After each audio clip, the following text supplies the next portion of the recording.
White woman called the police at her maid's wedding, froze when she saw who the groom was. The promise is simple: a small, dignified, beautiful wedding, right in the neighborhood where she works. String lights flicker like low-hanging stars. The sunset spills a clean golden hue over the rented garden in Richmond's West End. The air smells like freshly cut grass and jasmine flowers. A violin plays a soft version of At Last. Guests speak in low voices, mint lemonade in their hands. There's a peace that feels well-deserved. Brianna appears between two oak trees, stunning. An off-white dress, a line cut off the shoulder. Satin fabric that catches the light and reflects it back. Deep brown skin glowing, baby hairs perfectly styled. Her veil floats lightly in the breeze. She takes a deep breath. This isn't just a wedding. It's belonging. Daniel waits under an ivy-covered arch, flawless in a tailored baby blue suit, light gray tie, trimmed beard. When he sees her, his grayish blue eyes move forward before his body does. A small smile, the kind that holds back emotion to avoid. Falling apart. You look beyond words, he whispers when she gets close. Don't mess up my mascara, Mr. Mayor, she teases, her voice barely audible. He chuckles. Today I'm just Daniel. The music drops a note. Curious neighbors lean on the wooden fence, phones subtly in hand. A catering van pulls up neatly by the garage. Tape on the ground marks areas to avoid stepping on flower beds. Everything's organized. Everything within the rules. Almost everything. The shot comes fast and hits like her dress being shoved into the dirt. A recently arrived waiter, rushed and confused, crosses the garden, sees her skin, her tied-up hair, the posture. Of someone who gets things done and doesn't think twice. Miss, can you take these boxes to the kitchen? The chef's asking for speed. The violin keeps playing, but a few glances pause. Brianna looks at the boxes, looks at her own dress. She gives a toothless smile, too polite to clap back. I'm not working today, sweetheart, she says, and the line carries an elegance worth more than any scolding. She's the bride, Daniel adds firmly, his hand on the small of her back, a gesture of care and a boundary. The waiter stammers a sorry, ma'am, and disappears. But the initial damage is done. A small humiliation for anyone watching. A deep scratch for the one living it. Brianna feels the same old weight, her body telling the world something the world keeps misreading. Breathe with me, Daniel whispers. She breathes. The veil floats again. The ceremony goes on. That's when Cynthia Prescott shows up. Perfect champagne blonde bob, minimalist ivory dress, tablet in hand, CEO stance, the kind that learned to look at people like spreadsheets. She didn't come as a guest. She came as an inspector of her own comfort. Good afternoon. Her voice is polished and cold. Who's responsible for this event? That would be us, Daniel says politely. Everything's on schedule. No amplified sound. After 9, Cynthia scans the garden with her eyes. Street parking, vendor traffic, potential noise. This wasn't on the HOA calendar. I'll need to see the permit. Brianna straightens her shoulders. The house is a legally registered rental. The owner submitted the notice. Notice isn't approval, Cynthia cuts in. We have standards here. Standards that protect the neighborhood. Standards that protect who, exactly? Asks one of Brianna's. Aunt's arms crossed. Cynthia pretends not to hear. She turns to Daniel, ignoring the groom's suit, the ivy arch, the violin. The technical coordinator? I'm the groom, he replies, with a calm tone laced with steel, and I have all the documents. Want to see? Daniel hands her a clear folder with a printed email from the homeowner, the noise rules, and the parking map to avoid blocking the street. Cynthia reads in silence, chewing each line like she's hunting for a mistake. She hands it back with a short smile. I understand. but still, you're disturbing the area. There are cars that don't belong here. Kids go to bed early. And she stops mid-sentence, steps back. I'll be back in 5 minutes. Brianna watches her neighbor walk away. Her stomach turns. The violin plays softer, sensing the mood. A guest whispers, she's on the board, right? Another replies, old money. Runs everything. Daniel comes back to her. Want us to move up the vows? I just want us to exist in peace, Brianna answers. That's all. The coordinator signals. The flower. Kids line up. A child lets out a wow when they see the veil. Neighbors lean in closer on the fence. The sky shifts from gold to deep blue. Everything seems to settle for a moment. Then, another wound. 2 late-arriving guests stop at the gate. An older man from the neighborhood, polo shirt on, points toward the backyard and asks, Sorry, where does the cleaning crew enter? One of the guests lifts her chin. We're bridesmaids. Silence. The man clears his throat and quietly walks away. The embarrassment lands fully on Brianna. She squeezes Daniel's hand tightly. He squeezes back, eyes locked on hers. I'm here. I know, she says. I just don't want our joy to have to ask for permission. Cynthia returns, now with a phone in her hand, tablet tucked under her arm. She lays on her protocol smile like it's a stamp. Look, I tried. Honestly, but you insisted. We insisted on getting married, Brianna says. You insisted on turning my neighborhood into an event hall. The garden lights glow brighter as night falls. The coordinator gives the violinist a subtle cue to bring back the original volume. Guests adjust themselves for the vows. Brianna steps forward, veil gliding, and touches the ivy arch like a talisman. Cynthia turns her back, walks to the sidewalk, and brings the phone to her ear. Her tone changes, cold professionalism. Good evening. There's an unauthorized event on my street. Noise, traffic, risk. This address. Yes, I need a patrol car. It's urgent. Brianna doesn't hear the words, but she feels the act. The air shifts. The violin stumbles for a second. Daniel glances toward the gate, jaw tight.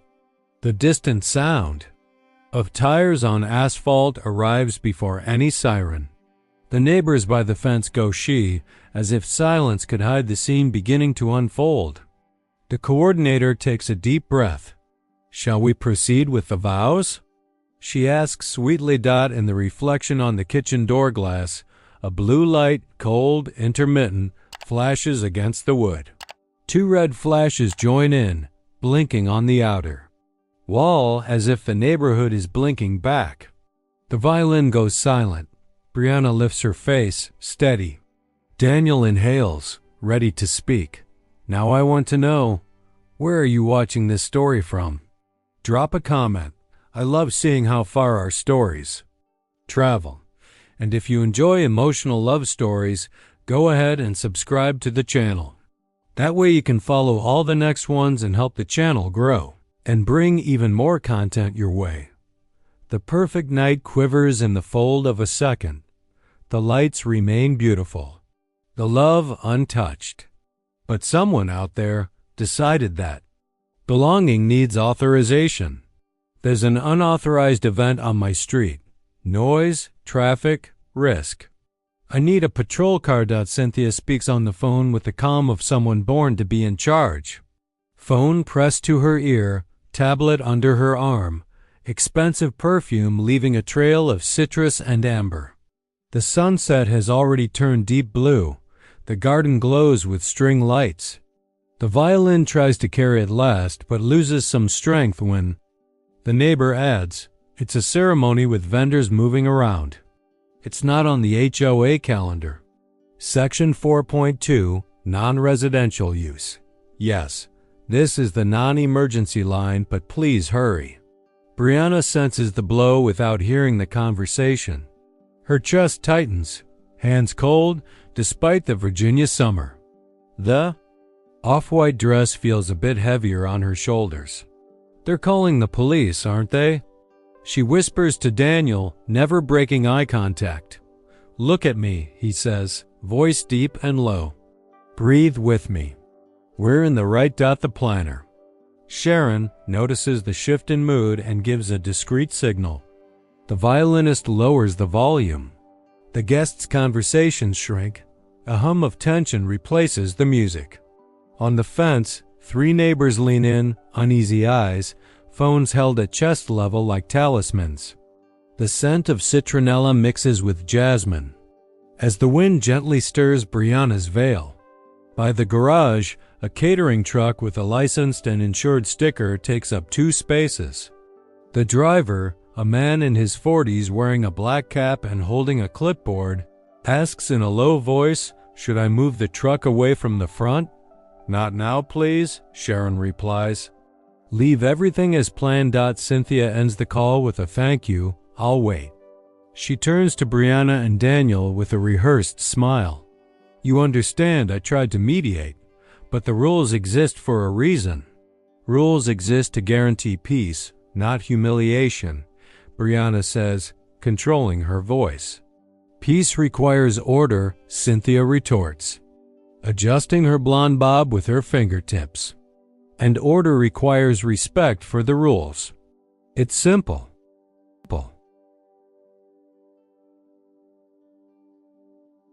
From the end of the street, flashing lights appear, first a blue reflection on the glass door, then red streaking across the outer wall of the house. Conversation stops. Someone softly mutters, "Oh my God." The violin falls silent for good. 2. Patrol cars pull up without sirens, engines idling. 2 doors open almost simultaneously. The officers step out with the neutral posture of people who've seen it all. Vests, body cams on, clipboards in hand. The radio crackles on one officer's shoulder, a reminder that the world is listening. The taller one, with tan skin and close-cropped hair, introduces himself. "Good evening, folks. We got a call about a possible disturbance. We're just here to check things out, okay?"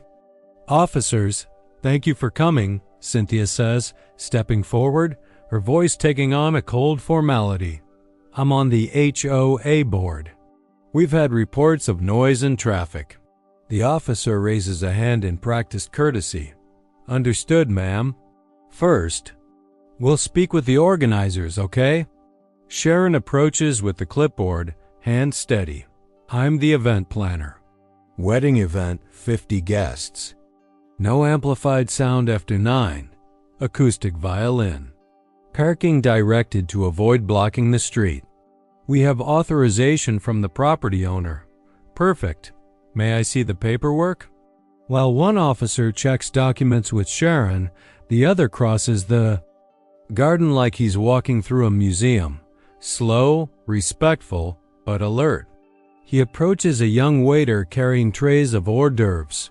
"Sir, real quick, what company are you with?" "The caterer." "Yes, sir." "Shift goes till 10. All right. Please keep the walkway clear." 2 guests adjust their chairs, trying to appear smaller. An aunt in a floral dress pulls her granddaughter closer. "Stay here, sweetheart." 2 teenagers shove their phones into their pockets as if hiding the camera would erase their curiosity. Brianna tries to ground herself. "It's my day, and it feels like I broke into someone's house," she says in an almost whisper. "You belong here," Daniel replies firmly, baby blue suit immaculate under the lights. "And I'll prove it to you." Gently. Cynthia isn't content to wait. "Officer, just to note, cars from outside the neighborhood. And kids go to bed early. The HOA has standards. If we allow this, there will be another and another after that." "Ma'am, we're just checking compliance," the officer repeats, keeping his tone even. "If everything's in order, we move on. If there's an issue, we guide you." The violinist, a tall man in a navy blazer, whispers to Sharon, "Should I play something softer, ambient?" "For now, hold. Wait for direction," she murmurs. The other officer hands back the paperwork. So far, documentation looks good. We just need to confirm two things: event end time and whether the music stays acoustic. Ends before 9:30. Vows. Now short toast, cake cutting, and that's it, Sharon says. Great. We'll do one more walkthrough. The tan-skinned officer turns to Brianna and Daniel, not yet registering who he's speaking to. He sees the bride in her off-white dress, the light veil, slightly trembling hands. He sees the groom with a trimmed beard, light gray tie, protective gaze. There's something in their calmness that contrasts sharply with the fear scattered. Across the lawn. Ma'am, sir, good evening. Any special needs? Anyone ill or elderly? We have one guest with limited mobility, but she's seated comfortably. Daniel responds. Perfect. Our priority is safety. If you could keep the volume low while we finish the check, we'd appreciate it. Brianna nods, eyes misty. Thank you for speaking like that. It's the least I can do, ma single quotes M. Cynthia takes a deep breath, realizing the conversation didn't go as she hoped. Officer, I insist you check the van traffic. There's a partial sidewalk obstruction. We'll take a look. Yes. He takes 2 steps and calls to his colleague. Check the catering truck with me. The 2 officers approach the garage. The driver forces a tense smile. Documents, sir? Insurance, license, all here. Thank you. Just back it up half a meter to clear the sidewalk. Right away, sir. As the truck reverses slowly, the sound of the alert tone replaces any possible music for a few seconds. Brianna grips the bouquet tighter, feels the damp stem in her palms. Daniel, what if they find a detail, an excuse? Then we adjust. But we won't vanish. The caterer shifts the truck and gives a thumbs up. One officer nods and turns back toward the garden. The radio on his shoulder crackles. Copy, possible wedding, no amp sound, continue assist. He takes 3 steps, lifts his face, and finally sees the ivy arch, the altar, the groom standing under the lights. His gaze catches. He recognizes something. His lips part to say, sir, but the word doesn't come out. Brianna feels the air freeze for a second. Cynthia narrows her eyes, waiting for the moment when everything collapses in her favor. Daniel holds his posture, but his jaw tightens into a firmer line. The officer inhales, locks eyes with the groom, and the patrol cars pull forward through the side gate, headlights sweeping across the lawn. The sound of tires on gravel feels louder than it should. Conversations cut off. The wind that once carried. Jasmine now brings the metallic echo of doors shutting. Cynthia steps forward like she's leading a board meeting. Straight-cut ivory dress, heels that don't sink into the lawn, tablet clutched firmly to her side. Her face shows no surprise at the police presence, only calculated satisfaction. Officers, thank you for the quick response. I have here the specific HOA clauses. She swipes her finger across the screen, already preparing what she believes is her victory. But when she lifts her eyes to the altar, her world stumbles. Daniel, in a baby blue suit under the lights, faces the officers with the composed demeanor of someone who's fought bigger battles. The whispers start in the front, row and spread like wildfire. It's the mayor. The groom is the mayor of Richmond. Cynthia freezes for a moment. Her breathing is barely noticeable. She swallows hard, but tries to regain control. I didn't know that. The sentence dies in the air. Daniel steps forward, lightly holding Brianna's hand. Officers, good evening. This is an event authorized by the property owner and communicated to the HOA in advance. We have full documentation.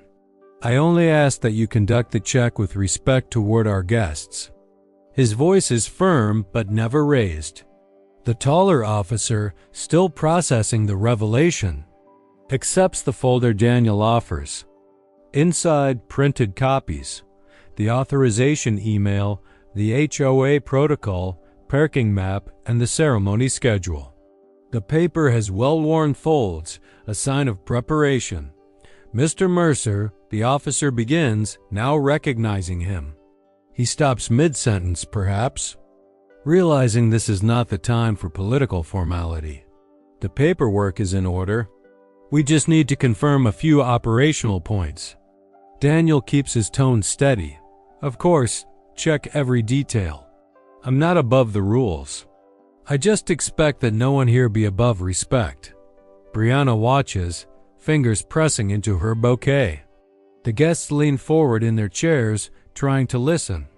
The violinist stands frozen, bow in the air, as if time itself is suspended. Cynthia tries to pull herself together, but the confidence she had when she called the police doesn't return. My goal has always been the well-being of the neighborhood, she says, eyes on her tablet. But rules are rules. And the first rule is to treat people like people, Daniel replies, still calm. He turns to the officers. Check everything. You're welcome here. The officer nods, but before stepping away, he casts a quick glance at Cynthia. The kind of look that weighs someone's intentions. Cynthia notices and turns her face, pretending to adjust her necklace.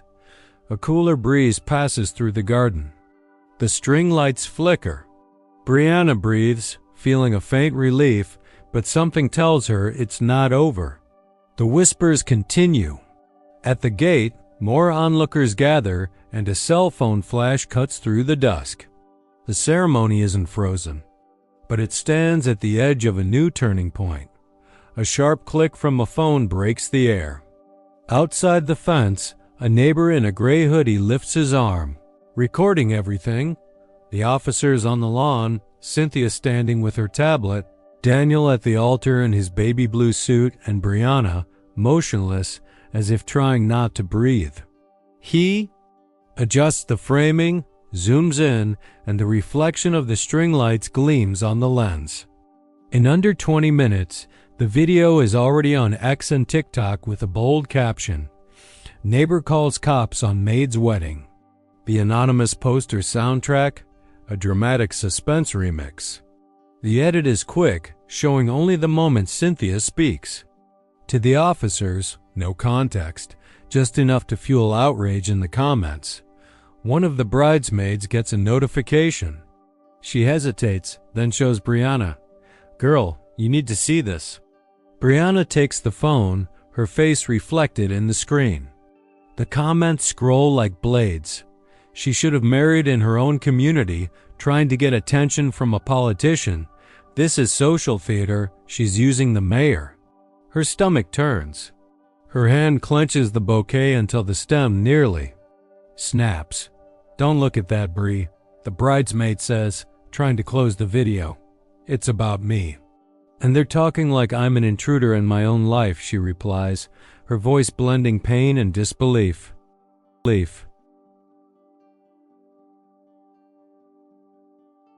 In the vendors area, the catering manager checks his phone and exchanges a concerned look with the chef. If this blows up, they'll say we're part of the drama. Our sponsors don't like controversy, he mutters, just loud enough for Sharon, the wedding planner, to hear. She approaches firm. Nothing gets canceled today. This is a wedding, not an online cancellation debate. But the manager's face still shows hesitation. Daniel picks up on the tension and walks over to Brianna. She looks up, eyes misty. Did you? See what they're saying? I did. And I know it's not fair, he says, calm but controlled. Then do something. Talk to the press, local news, show them the truth. Brianna, if I use my position right now, they'll say I abused my power. That's exactly what they're waiting for to twist the story even more. The silence that falls between them is heavier than any siren. She takes a half step back. So I have to defend myself alone. Is that it? That's not it. I'm here. I just can't turn our wedding into a political battle. But they already did, she snaps back, voice breaking. Sharon tries to lighten the mood, calling everyone for the vows, but the tension remains. The lights are still beautiful. The music returns. Faintly, but now every phone click in the crowd feels like a threat. On the sidewalk, the man in the gray hoodie smiles at his screen. The view count climbs in real time. Another notification pops up. Local news reposted it. Brianna closes her eyes for a second, trying to breathe, but she already knows. Her story is no longer just in the garden. It's on the street, online, and in the mouths of people who've never met her. And with each passing second, the control slips further away. From the gate, a muffled exchange between the officers and Cynthia hints that something new is about to unfold. Daniel notices, lifts his chin. Brianna grips the bouquet. The party, which was supposed to be a safe haven, is now a stage she never asked for. The hum of voices at the gate grows, drowning out even the violin. Among them, a new presence stands out. Slow but determined footsteps, accompanied by the rhythmic tap of a cane. Mrs. Eleanor Prescott appears from the side of the house, guided by an aide. A simple navy blue dress, a light shawl over her shoulders, gray hair pinned gently. Her time-worn face carries a look of both discomfort and determination. Some guests recognize her from pictures and local events. She's Cynthia's mother. Brianna, upon seeing her, can hardly believe it. Mrs. Eleanor? Her tone is soft, full of surprise. My dear, I wouldn't miss your wedding. The woman replies with a smile warmer than any comforting words spoken that evening. She walks up, gripping Brianna's hand firmly, ignoring every gaze around them. Cynthia, noticing the scene, steps quickly toward her mother. Mom, what are you doing here? This setting isn't Cynthia Prescott. Eleanor interrupts, her voice calm but sharp. This setting is about love. And love is exactly where I want to be. A silence falls, absolute. Even the police seem to pause and listen. Brianna's eyes well up, and a lump in her throat threatens to block her words. Eleanor squeezes her hand and, turning to everyone, says, This young woman treats me like a human being. Not a burden, not a problem. With her, I'm not just some old rich lady waiting for the end. I am a person. The aide who came with Eleanor holds up a phone.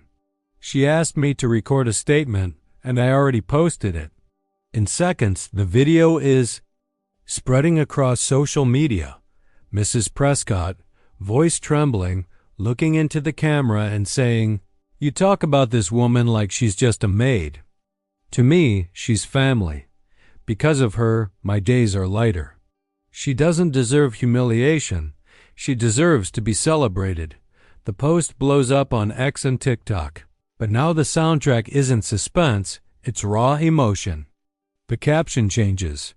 It's not about a noisy party. It's about community. Comments pour in, respect. Beautiful story, shame on the daughter, pride in the mother. Cynthia feels the weight of cameras turning toward her. The color drains from her face. Mom, you didn't have to. I did, Eleanor cuts in, not raising her voice, but with a look that ends any debate. Brianna, still overwhelmed, kisses the woman's hand. You have no idea what this means to me. I do, sweetheart, because I too have been treated like I didn't. Belong where I was. Daniel steps in, wrapping his arm around Brianna. For the first time since the drama began, his face softens. You changed the whole narrative, Eleanor. I didn't change any narrative, Daniel. I just told the truth. The difference is, now everyone heard it. From the gate, a new group of neighbors arrives, but not to complain. They bring folding chairs, plates of food, even lanterns. The video had already done its work. The neighborhood was beginning to split, and it was no longer just Brianna and Daniel against everyone. But as the atmosphere started to shift, Cynthia, with her back to the crowd, typed something on her phone with tense fingers. Whatever she was planning, it didn't look like surrender. The atmosphere in the garden had started to recover after Mrs. Eleanor's statement. The violin began to play again, the string lights came back to life, and a few guests even allowed themselves to smile once more, but the calm didn't last. A black car pulled up in front of the gate. A tall man in a dark suit and carrying a leather briefcase stepped out. He walked with firm strides until he reached Cynthia, who was standing slightly apart from the rest of the guests. He opened the briefcase, pulled out a letterhead envelope, and without lowering his voice announced, "Here is the HOA board's decision." The conversation drew immediate attention. Daniel walked over and Brianna, heart racing, followed him. The man held the paper like he was carrying a sentence. Fine for non-residential use and immediate order to shut down the event. Signed by the acting president and ratified by 2 board members. Brianna frowned. Non-residential use? It's a wedding. We're not selling tickets. This isn't a commercial event. It's all described in the clauses. Events of this magnitude require special approval, the messenger replied, emotionless. Cynthia, holding her tablet, added, "It's not personal. It's about maintaining order in the neighborhood." Daniel crossed his arms, keeping his gaze calm. Then explain to me why this supposed special approval was never requested, since we sent the full notice in advance and received no objection. The man with the briefcase didn't respond. Cynthia looked away. Her silence said more than any justification. Then, from the back of the crowd, a voice rose. "I have something that might interest everyone here." All eyes turned to a middle-aged man in a navy blue polo shirt, cell phone in hand. "My name is Robert McLean. I've lived here for 12 years and I'm a personal friend of the owner of this house. I was cleaning out emails this morning and found this." He held up his phone and read aloud, "I authorize, under Clause 3.4b, the holding of a small community event on my property to be used for a wedding with up to 50 guests, live unamplified. Music and ending before 10 p.m. Signed, the homeowner. Sent to the HOA on March 14th. Copy to Cynthia Prescott." A wave of indignation swept through the guests. Sharon, the wedding planner, raised her eyebrows. "You received that, Cynthia?" "It must have been archived by mistake," she tried, but Robert was quick. "Mistake?" "The email has a read receipt." Brianna's heart pounded faster, but this time it wasn't just anger. It was the fire of knowing the truth was finally surfacing. So all this chaos, the police, the fine, all based on a document you chose to ignore? Cynthia stepped back, trying to regain composure. "Let's not turn this into a scene." "It's already a scene," Daniel replied firmly. "And the whole neighborhood is watching." A group of neighbors began to gather, forming an unintentional circle. Among them, voices whispered, "This is abuse of power. There needs to be a board meeting. This can't go unaddressed." Robert put his phone away and looked around. "I propose we hold an emergency HOA meeting to address this issue. All in favor, raise your hand." More than half of the neighbors raised their hands immediately, along with several guests. The collective gesture seemed more powerful than any official stamp. Cynthia, still holding the tablet, felt control slipping through her fingers. She forced a smile, but her eyes said something else. This night wasn't over. The murmuring continued. After Robert's reveal, Brianna stood still, bouquet in hand, looking at Daniel like someone searching for a safe harbor in the middle of a storm. But what she saw was a man torn between being a loving groom and a cautious mayor.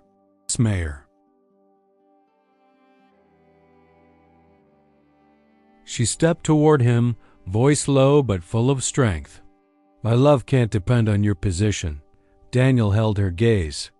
"It doesn't. It does. Because every decision you make, I feel like you're more concerned with your public image than with me. And I don't want to be just a footnote in your career. the silence was heavy. Around them, a few guests quietly stepped away as if they knew they were witnessing something too personal. The violin had stopped again, and the only sound was the leaves rustling in the breeze. Daniel took a deep breath, removed his tie, and put it in his pocket, as if that gesture also peeled away part of the mayor to reveal just the man. Then let's do this differently. No appearance of me using influence to force this wedding to stay here. We'll move the ceremony to a place where no one can say we're breaking rules. A public space open with every legal procedure followed. And I'll invite the entire neighborhood.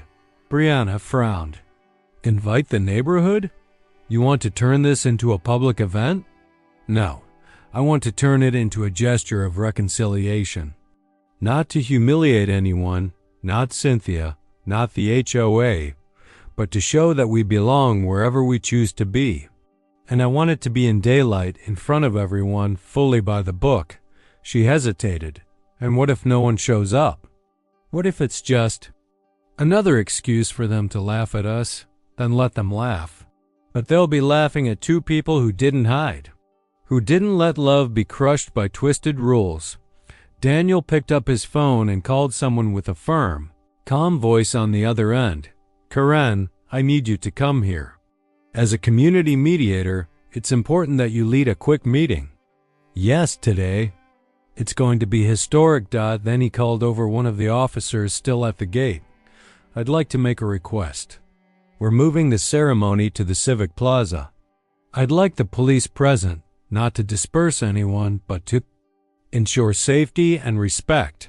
Are you in? The officer nodded.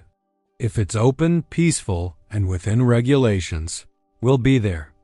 Brianna looked at him, still with doubt in her eyes, but she felt a weight lift from her shoulders.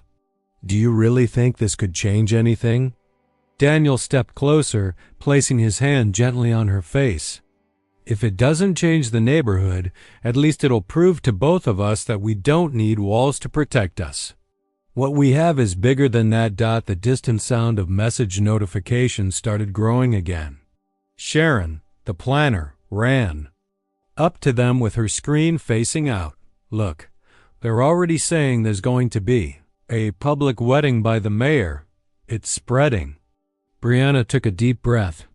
Maybe, at that point, there was no turning back.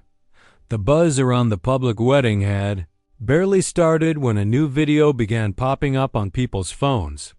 This time, it wasn't a sensationalized clip.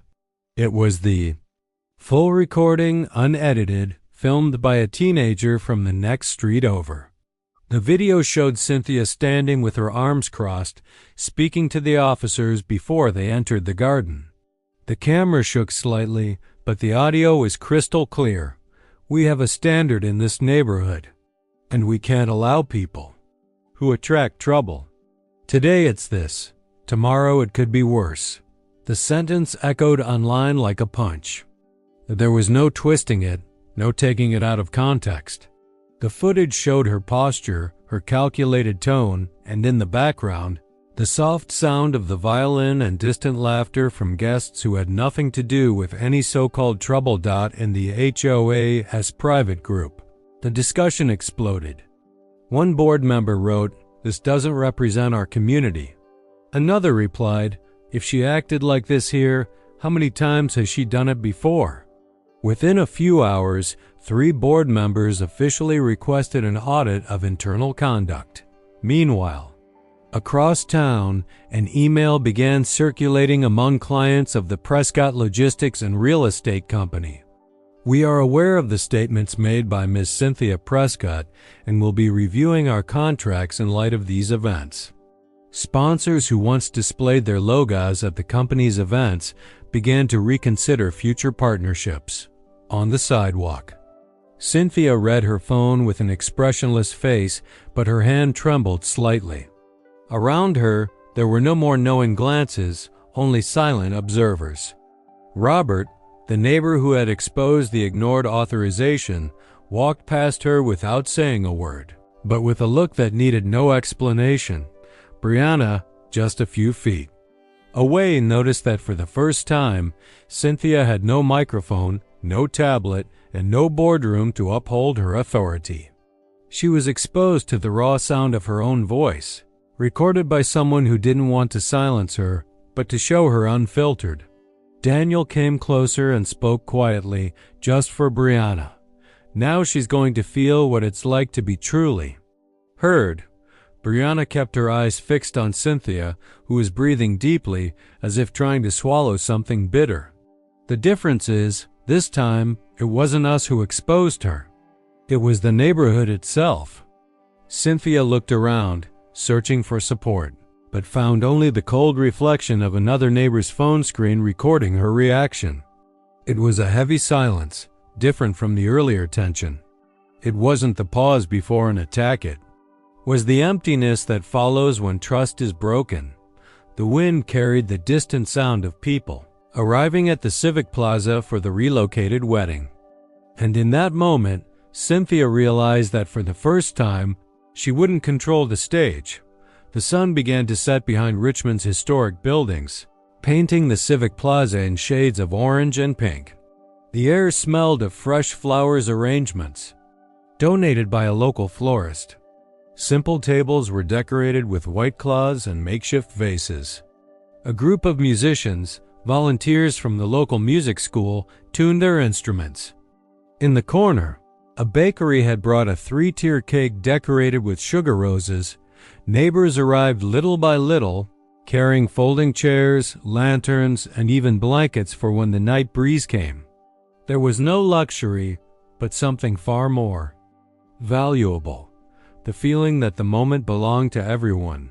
Brianna appeared, hand in hand with Mrs. Eleanor, walking slowly down the improvised aisle between the chairs. She wore the same off-white dress, now slightly marked by the chaos of the day, but still as beautiful as during her first entrance. Eleanor, elegant in her light shawl, held her gaze with confidence. When they appeared, part of the crowd stood and applauded. The officiant, a man with a deep voice and a humble presence, began the ceremony with a few words, highlighting what that union meant for the city. Then, at one point, he looked at the audience and asked, "Does anyone here have anything to say before we unite this couple in marriage?" The silence lasted only a second before Eleanor raised her hand. Helped by Brianna, she stood and walked to the makeshift microphone. The plaza went silent. "Dignity begins at home," she said, her voice clear but full of emotion. "If we don't respect those who come through our door, we'll never be able to respect those who live beside us. Today, I see in this union proof that love is stronger than prejudice, and that community is only real when there's room for everyone." Applause echoed. Brianna discreetly wiped away a tear. But before the officiant could continue, a hesitant figure stood from the back. Cynthia, her face pale, her shoulders slightly lowered, but still holding the upright posture learned from years of authority. She walked to the center, feeling the eyes follow her as if every step was a verdict. She took the microphone, breathed deeply, and said, "Brianna, Daniel, and everyone here was wrong. I was wrong in tone, wrong in approach, and wrong in thinking that protecting standards mattered more than protecting people." A murmur ran through the crowd.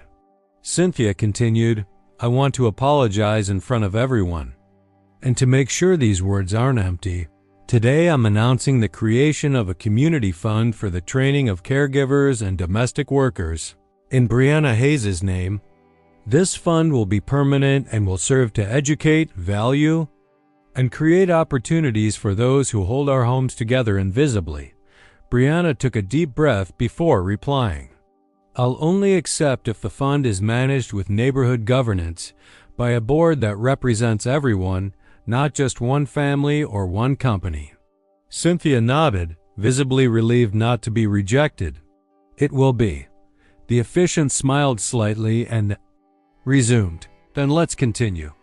But what hung in the air wasn't just the continuation of a wedding, it was the beginning of a new dynamic in the neighborhood, more transparent, more aware, and with wounds that, though still open, now had a chance to heal. In the back, a group of young people adjusted cameras and phones, live streaming everything. And far away, someone watched with a smile that didn't exactly promise peace. The officiant pronounced the final words, and Brianna and Daniel's "I do" echoed through the plaza like a seal over everything they had endured that day. The kiss was followed by applause that seemed to wash away all the built-up tension. The lights hanging from trees and posts lit up all at once, casting a golden blanket over everyone.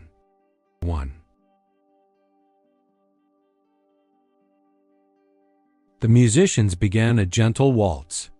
Brianna, still with tears in her eyes, looked at Daniel and whispered, "Promise me our home will never need permission to exist?" He smiled, pulling her toward the improvised dance floor. "I promise. Wherever we are will be home." And home is not up for negotiation. The dance started with just the two of them, but soon guests and neighbors joined in, mixing simple dresses and fancy suits, children running between adults, and even the police officers, who had come to check on things, stayed to witness the peaceful celebration. In the corner, Mrs. Eleanor, with a proud smile, held a cup of tea like she was guarding a treasure. In the following days, the emergency HOA meeting took place. The proposal, brought by Robert and supported by residents who once didn't even speak to each other, was approved. For any small event, a simple prior notice would be enough, and in case of conflict, mediation would come before any police call. It was simple, but it changed everything. The story didn't stay within the neighborhood. Local headlines highlighted the wedding that changed community rules in Richmond. But for Brianna and Daniel, the biggest win wasn't in the news, it was in how people started looking at each other. Cynthia kept her promise about the community fund. She didn't become close to Brianna, but learned to greet her with respect and, more importantly, to listen without rushing to respond. In the neighborhood, new community gatherings began to be held in the plaza, and the old fence between neighbors and outsiders started to disappear. Brianna summed it all up in a conversation with Sharon months later. Rules matter, but they don't replace respect. When we look beyond labels, maid, mayor, rich neighbor, the neighborhood stops being a gated zone and becomes belonging. Sharon replied with a smile, "And love?" Brianna took a breath, watching Daniel chatting with a group of teens near the lights. Love doesn't erase conflict, but it teaches. And when it teaches, it's not just the couple who grows, it's everyone around them. The plaza, glowing on that autumn night, seemed to hold the memory of the day a wedding became more than the union of two people. It was the day a neighborhood learned, even through friction, that shared dignity is the foundation of any real community. So, what did you think of this story? I'd really love to hear your opinion. Leave a comment from 0 to 10 telling me how much you enjoyed it. If you liked it, give the video a like, share it with someone who needs to hear this message, and subscribe to the channel to follow the next stories. Before you go, I've picked another emotional story that'll touch your heart even more. Click it, and I'll meet you there.